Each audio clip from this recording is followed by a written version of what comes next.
I use a projector to cut my patterns, so that's why it looks like this, and it's kind of dark so that you can see the lines. This is what the pattern would look like if you would use snaps, but we're not using snaps, we're going to be using a zipper. So we have to take an inch off, and we're taking an inch off because in the tutorial it tells you to fold over an inch for when you're going to add the snap, so we need to just take that off. This is what it's going to look like after you cut the inch off. I didn't film this, but you're also going to cut an inch off of your neckband. The tutorial is starting from having the shoulder seams, side seams, and sleeves already sewn in. So if you're following along, that will need to be done first before the next step begins. This is the fun part when you get to pick the color zipper that you want to use. I decided to go with white, but then should have went with blue, but it's okay. So now you're going to take your neckband and fold it wrong sides together and give it a good press to form a crease, and that's going to help you later on when it's time to install the zipper.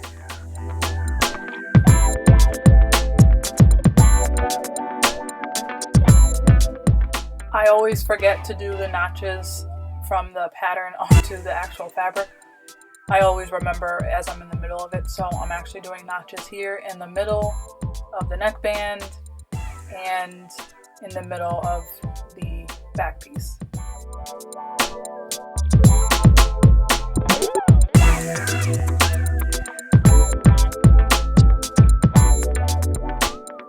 Now you want to put your neckband and back piece right sides together.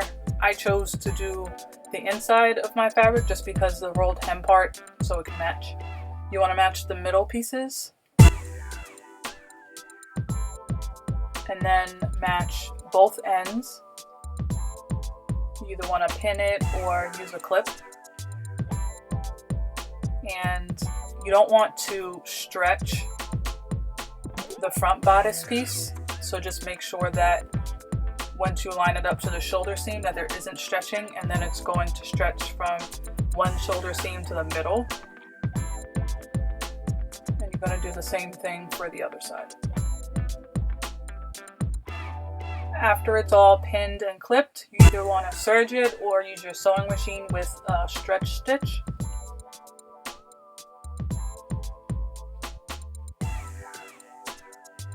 Now you want to grab your zipper and fold down the top part, and then you're going to sew across there on both sides, and then this is what it should look like.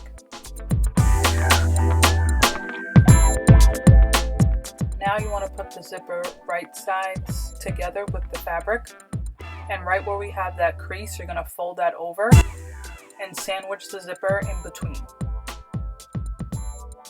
I didn't do it on this one, but I highly recommend for knits to use Wonder Tape to help stabilize the zipper. And then you're either going to pin or clip all the way down.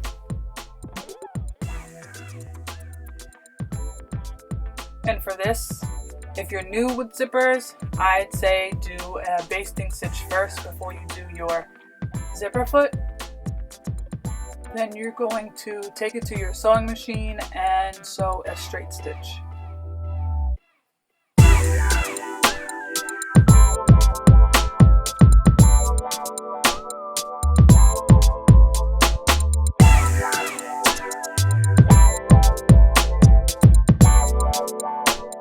Then you want to do the same exact thing to the other side, so you flip it over and make sure that they're right sides together so that you're not sewing it on the wrong side. then once that is done, we need to sew the bottom. And so we're going to put those right sides together and sew with a zigzag stitch all the way up to the bottom of the zipper. Just make sure that you don't sew over that silver part. Then you want to open up that seam, pin it to the back, pin or clip, and then you're going to sew it closed.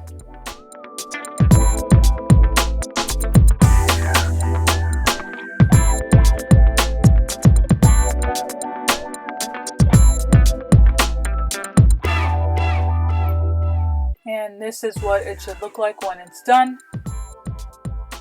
And then we want to turn it right side out. And now we're going to do the collar.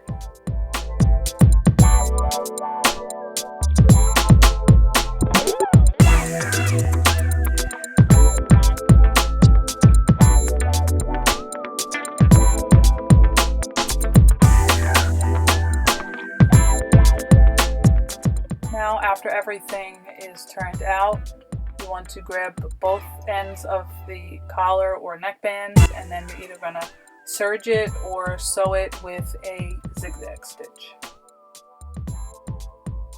And then this is what it's going to look like.